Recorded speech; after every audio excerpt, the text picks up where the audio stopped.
Hello friends, welcome to my YouTube channel learn with mind map by Mamta Verma. So friends, आज के इस class के अंदर हम बात करने वाले हैं माउंटबेटन प्लान, जो कि इंडिया का लास्ट प्लान था। इस प्लान के अंदर जो अपनी कांग्रेस पार्टी है और जो अपनी मुस्लिम लीग है, दोनों की दोनों पार्टी इस प्लान को एक्सेप्ट कर लेती है, एग्री हो जाती हैं। तो इस प्लान के थ्रू जो ब्रिटिशर्स हैं वो अपनी पावर्स दे के यहाँ पे इन बंदों को चले जाते हैं। ठीक है, तो लास्ट प्लान था जो है, इसके अंदर क्या क्या पॉइंट्स रखे गए थे वो हम डिस्कशन करेंगे इन डिटेल्स के अंदर। साथ के साथ आप सब जानते हैं कि जो यहाँ पे अपना जो माउंटबेटन प्लान है ये एक क्लास था, और यहाँ पे जो आपके पाकिस्तान की डिमांड थी वो ऑब्वियसली एक्सेप्टेड हो गई थी, क्योंकि माउंटबेटन जो बंदा था वो काफ़ी तेज बंदा था और वो चाहता था कि वो अपने जो कांग्रेस पार्टी है और जो मुस्लिम लीग है, दोनों के जो भी आपसे झगड़े चल रहे हैं उनको मैं ख़त्म करूं, और यहाँ पे जो हमारी पावर्स हैं वो हम यहाँ पे बंदों को दे के फिर हम यहाँ से निकल जाएं। ठीक है, सो अपना कंप्लीट कोर्स जो है वो बिल्कुल फ्री ऑफ कॉस्ट है, आपको कोई भी फ़ी पे नहीं करनी पड़ती। साथ के साथ आपको जो कोर्स रहने वाला है वो है यूपीएससी, ईपीएफओ प्लस एसएससी, जितने भी एग्जाम्स को कंडक्ट करती है उन सब के लिए सफिशिएंट है एनएफ है। यहाँ से बाहर आपका कोई भी क्वेश्चन नहीं जाने वाला। साथ के साथ आपका जो यूपीएससी का एग्ज़ाम है ईपीएफओ वाला, वो आपकी डेट अप्रोक्सीमेट बता दी गई है कि आपकी जो 2021 आने वाला है उस टाइम पीरियड के 5 to 6 मंथ में कंडक्ट कर दी जाएगी। ठीक है, जो अपनी सारी की सारी जो डेट्स आई है एग्ज़ाम डेट्स वो चेंज हो सकती हैं, वो सारी सिचुएशनल हैं। ठीक है, सो बात करते हैं अपने आज के लेक्चर पे कि होता क्या भाई। माउंटबेटन का जो प्लान आता है वो आता है अपने इंडिपेंडेंस इंडिया के लिए, बिल्कुल आता है भाई, हम सब जानते हैं। ठीक है भाई, तो यहाँ पे क्या हो रहा था भाई, इलेक्शन चल रहे थे। किस चीज़ की? जो अपनी कॉन्स्टिट्यूशन असेंबली थी उसके लिए इलेक्शन चल रहे थे। कौन सा टाइम था भाई? जुलाई 1946 का टाइम था। 389 टोटल सीट थी, जिसमें से 296 तो इलेक्शन होने थे। ठीक है, और जो 93 थी वो थी प्रिंसली स्टेट्स के लिए। अच्छा, दैट मीन्स वो नॉमिनेटेड थी। हाँ जी बिल्कुल। तो यहाँ पे जो 296 सीट्स थी उनमें से जो कांग्रेस पार्टी है वो 208 सीट को लेके चले जाते हैं, क्योंकि बहुत बड़ी पार्टी थी कांग्रेस, सब जानते हैं। तो यहाँ पे कांग्रेस भी पार्टिसिपेट किए थे, मुस्लिम लीग भी और कुछ इंडिपेंडेंट लीडर्स भी। तो कांग्रेस यहाँ पे सबसे बड़ी पार्टी थी, तो मैक्सिमम सीट कौन लेके जाती है? कांग्रेस पार्टी।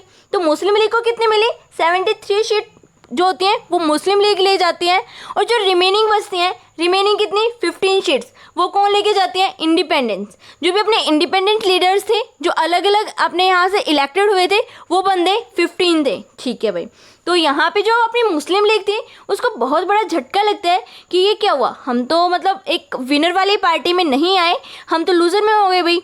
ठीक है, तो जो कांग्रेस थी वो सारी बातें अब कांग्रेस की चलेंगी, वो जो भी अपना एक्ट वगैरह लेके आएगी वही चलेगा, हम तो कुछ कर नहीं सकते। मतलब ऐसे ऐसे थिंकिंग आने लग गई। तो क्या करते हैं, वो बॉयकॉट कर देते हैं कॉन्स्टिट्यूशन असेंबली को। अच्छा, बॉयकॉट कर दिया। ठीक है भाई, 16 अगस्त 1946 को आप सबको पता है डायरेक्ट एक्शन हुआ था। अब आप बोलोगे डायरेक्ट एक्शन क्या था, वो आप प्रीवियस क्लास के अंदर जाके जरूर देखना, क्योंकि डायरेक्ट एक्शन के अंदर क्या क्या चीज़ें हुई थी वो हम डिस्कशन कर चुके हैं। तो 2 सितंबर 1946 के अंदर जो अपने जवाहरलाल नेहरू जी हैं वो क्या करते हैं, इंटरिम गवर्नमेंट की फॉर्मेशन करते हैं। अच्छा, तो आपको पता है जो यहाँ पे कंप्लीट यहाँ पे 16 अगस्त से जिसे चल रही हैं उसमें बहुत बवाल हो चुका है। मतलब बंदे इतना बुरी तरह से सनके हुए हैं कि वो कुछ भी करने के लिए तैयार हैं, वो भी किसके लिए? सिर्फ पाकिस्तान को लेने के लिए। अच्छा, तो जवाहरलाल नेहरू जी ने क्या कर दिया भाई, इंटरिम गवर्नमेंट की फॉर्मेशन कर दी। अब आप बोलोगे इंटरिम गवर्नमेंट क्या होता है? इंटरिम गवर्नमेंट में मैं बता चुकी हूँ, जो कि अपनी गवर्नमेंट बनने से पहले की जो एक दूसरी गवर्नमेंट बनाई जाती है उसको बोलते हैं इंटरिम गवर्नमेंट। होगी भी फॉर्मेशन। जो इंटरिम गवर्नमेंट के अंदर बंदे होंगे वो होंगे एग्जीक्यूटिव ब्रांच से। अब आप बोलोगे एग्जीक्यूटिव मीन से क्या? जो आपके लॉ को इम्प्लीमेंट करवाते हैं उसको बोलते हैं एग्जीक्यूटिव, क्योंकि लेजिस्लेचर क्या करता है, लॉ की फॉर्मेशन करता है, तो एग्जीक्यूटिव क्या करेगा, उन लॉज को इम्प्लीमेंट करवाता है। अच्छा, तो जैसे वॉइसरॉय की जो एग्जीक्यूटिव काउंसिल थी वो सेम वही होती है। ठीक है भाई, तो यहाँ पे आप बोलोगे जो प्रेसिडेंट बनाया गया वो कौन था भाई, और जो वाइस प्रेसिडेंट था वो कौन था? तो जो प्रेसिडेंट था वो था वीवल। वीवल कौन था? उस टाइम पे वॉइसरॉय था। ठीक है भाई, अभी तक अपना माउंटबेटन नहीं एक्सचेंज हुआ है, याद रखना, अभी तक अपना वीवल है। ठीक है भाई, तो प्रेसिडेंट जो बना वो बना वीवल।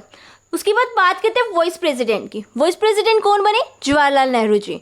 तो यहाँ पे क्या होता है, इंटरिम गवर्नमेंट की फॉर्मेशन हो चुकी है, प्रेसिडेंट बना दिया गया, और कौन बना दिया? Vice president.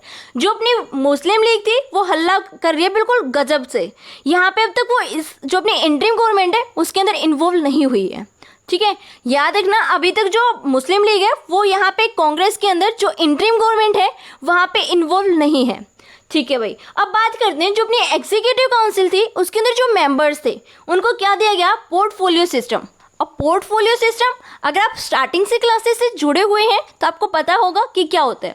अलग अलग मिनिस्ट्री किसी एक बंदे को सौंप देना, इसको क्या बोलते हैं, पोर्टफोलियो सिस्टम। अच्छा, तो पोर्टफोलियो में क्या हुआ, जो पटेल जी थे उनको होम मिनिस्ट्री दी गई, बलदेव सिंह को डिफेंस दिया गया, सी राजगोपालाचारी को एजुकेशन एंड राजेंद्र प्रसाद को food and agriculture and John Mittal को क्या दिया गया, इंडस्ट्रीज। अब आप सबको पता है ये सारी अलग अलग मिनिस्ट्रीज अलग अलग बंदे को दी गई। ठीक है भाई, बिल्कुल दी गई। तो यहाँ पे आपको एक बात जरूर याद रखनी है जो मैंने नोट डाल के लिख रखा है कि महात्मा गांधी और जो जिन्ना है वो यहाँ पे कॉन्स्टिट्यूशन असेंबली का पार्ट नहीं है भाई। ठीक है, वो यहाँ पे पार्टिसिपेट ही नहीं कर रखा, तो वो तो पार्ट है नहीं। तो क्वेश्चन आए तो डायरेक्ट रॉन्ग करना है, आंसर नो में आएगा। ठीक है, तो क्या होता है भाई, 26 अक्टूबर 1946 का टाइम आता है। 26 अक्टूबर 1946 का टाइम आता है, जो मुस्लिम लीग होती है वो क्या करते हैं, ज्वाइन कर लेते हैं किसको भाई, इंटरिम गवर्नमेंट को। अब तक ज्वाइन नहीं किया था, अब ज्वाइन कर रहे हैं, तो डेट को याद रखना। 26 अक्टूबर 1946 को जो मुस्लिम लीग है वो क्या कर लेती है, ज्वाइन कर लेते हैं किसको, इंटरिम गवर्नमेंट को। और उनका जो एक मेन एम था वो क्या था, सिर्फ बर्बाद करना, कुछ अच्छा करना नहीं था।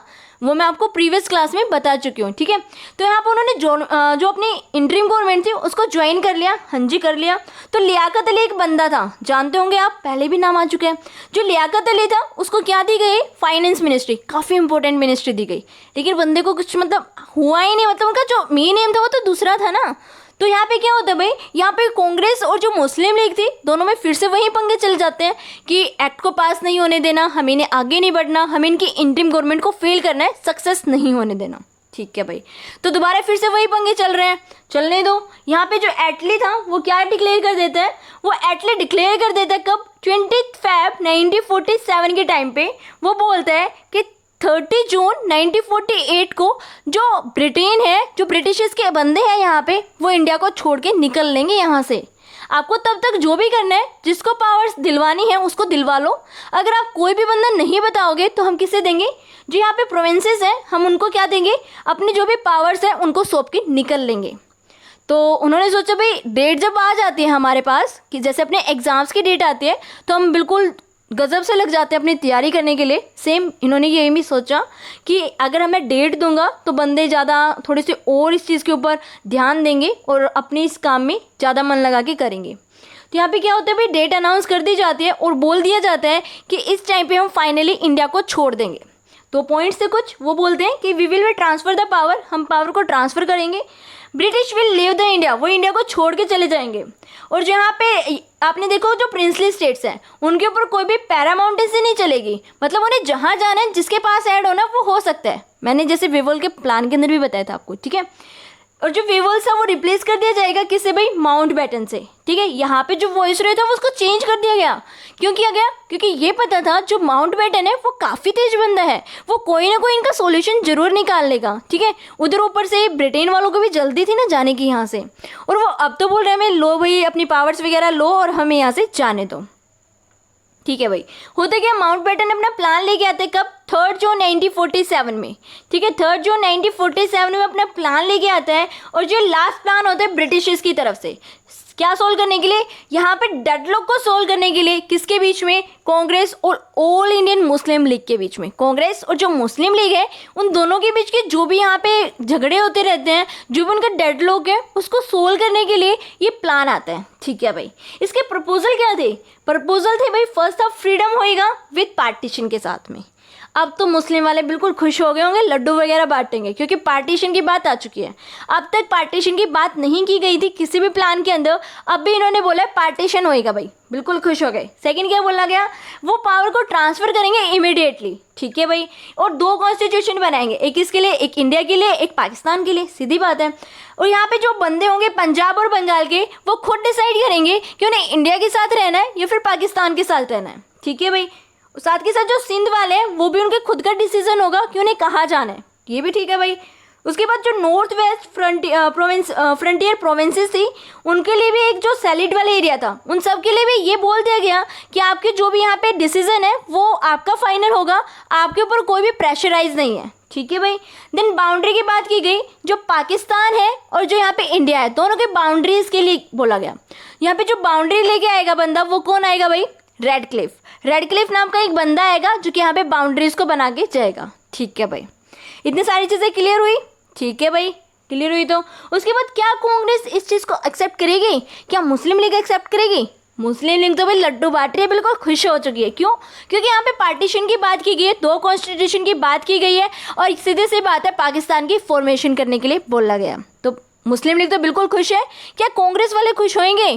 क्या ये पहली बार इस चीज़ को एक्सेप्ट करेंगे या फिर सेकंड टाइम करेंगे? बिल्कुल सेकंड टाइम करेंगे, क्योंकि एक बार और किया था जब क्या किया गया था, सेपरेट इलेक्टोरेट दिया गया था। उसके बाद आपकी एक लखनऊ पैक्ट हुआ था, उसके अंदर इस चीज़ को एक्सेप्ट भी किया गया। ठीक है, तो यहाँ पे क्या होगा भाई? कांग्रेस एक्सेप्ट करती है क्या पार्टीशन को? बिल्कुल करती है भाई। क्यों करती है? क्योंकि यहाँ पे वो भी चाहते हैं कि यहाँ पे शांति बनी रहे और जो बंदे यहाँ पे बवाल होने बड़े बड़े वो भी खत्म हो जाए। तो यहाँ पे क्या होता है? Peaceful and quick power transfer कर दी जाए। बिल्कुल भाई। और यहाँ पे क्या होता है भाई, जो रिस्पॉन्सिबिलिटीज होती हैं गवर्नमेंट के अंदर, क्योंकि एक बनेगी मुस्लिम की तरफ से, एक बनेगी यहाँ पे इंडियंस की तरफ से, तो जो भी दंगे हो रहे हैं ना आपस में वो सारे सुलह हो जाएंगे और बंदे जो है वो सही रहेंगे, आपस में ढंग से रहेंगे। साथ के साथ ये भी बात थी भाई, जो गांधी जी थे वो अपनी हंगर स्ट्राइक पे बैठे हुए थे कि भाई जो भी रियोट्स वगैरह हो रही हैं बंगाल के अंदर, इतना बवाल बचा हुआ है उसको किसी तरह से कम किया जाए, रोका जाए। ठीक है, तो गांधी जी भी हंगर स्ट्राइक पे हैं तो उन्हें भी रोकना बहुत ज़रूरी है। साथ के साथ में यहाँ पे क्या होगी भाई, जो प्रॉब्लम हो रही है इंटरिम गवर्नमेंट के साथ में, क्योंकि जो अपनी मुस्लिम लीग है वो एंट्री कर चुकी है और वो एक्ट को पास नहीं होने दे रही, तो यहाँ पे क्या थी, कुछ प्रॉब्लम्स हो रही हैं किसके साथ में? इंटरिम गवर्नमेंट के साथ में। साथ के साथ में यहाँ पे जो कम्युनल रिवॉर्ड्स थी वो भी ज़्यादा बढ़ती जा रही हैं। सो इन सब सिचुएशंस को देखते हुए कांग्रेस ने डिसाइड किया क्या करना, उस पार्टीशन को एक्सेप्ट करना। ठीक है, तो सबसे बड़ी बात ये आती है कि जो जीबी पंत नाम का एक बंदा था वो यहाँ पे ये चीज़ बोलता है। क्या बोलता है भाई? आप बोलोगे क्या बोला? उसने बोला या तो पार्टीशन को एक्सेप्ट करो वरना सुसाइड करो। क्या बोला? या तो आप पार्टीशन को एक्सेप्ट कर सकते हो अदरवाइज सुसाइड करो, क्योंकि सिचुएशन इतनी गंदी हो चुकी थी, इतनी ख़राब हो चुकी थी कि यहाँ पे मतलब रहना एक बिल्कुल सही नहीं था और ना रह सकता था बंदा। ठीक है, इसलिए ये चीज़ बोली गई किसने? जीबी पंत नाम का एक बहुत सही बंदा था, उसने ये सारी चीज़ें बोली थी। और यह एक लास्ट ऑप्शन था किस चीज़ के लिए? इस प्लान को एक्सेप्ट करना, साथ के साथ एंड करना किसका? यहाँ पे जो आपसे लड़ाई झगड़े हो रहे हिंदू मुस्लिम चीज़ों को लेके। ठीक है, उन सबका एंड तो नहीं हुआ लेकिन फिर भी आज भी थोड़े बहुत चलते ही रहते हैं, बट उस टाइम पे ये इन्होंने समझा था। ठीक है भाई, जो प्लान होता है वो एक्सेप्ट कर लिया जाता है 18 जुलाई 1947 के टाइम पे। देन 15 अगस्त 1947 को पावर वगैरह ट्रांसफ़र कर दी जाती हैं और इंडिया को इंडिपेंडेंस कर दिया जाता है। तो इंडिया को इंडिपेंडेंस एक्ट 1947 हो चुका है और हमारा जो इंडिया वो फ्रीडम हो चुका है। अब यहाँ पे सबसे बड़ी बात आती है कि जो माउंटबेटन आया था उसने भी आते ही गांधी जी से और जो अपने जिन्ना हैं उन सबसे बातचीत की होगी। हाँ जी, बिल्कुल की होगी। तो यहाँ पे जो जिन्ना था उस के पास जाता है कौन? माउंटबेटन, और बोलता है कि आपको क्या चाहिए, एक जो आपका 1 लाइन है उसके अंदर आंसर दो। तो जिन्ना जी बोलते हैं कि भाई मुझे तो पाकिस्तान चाहिए। तो बोला ठीक है। तो फिर आते हैं किसके पास? कांग्रेस पार्टी के पास में, क्योंकि इन्हीं के बीच में डेडलॉक चल रहा था ना। तो कांग्रेस के पास आता है तो वहाँ पे तो कौन? अपने जवाहरलाल नेहरू और गांधी जी।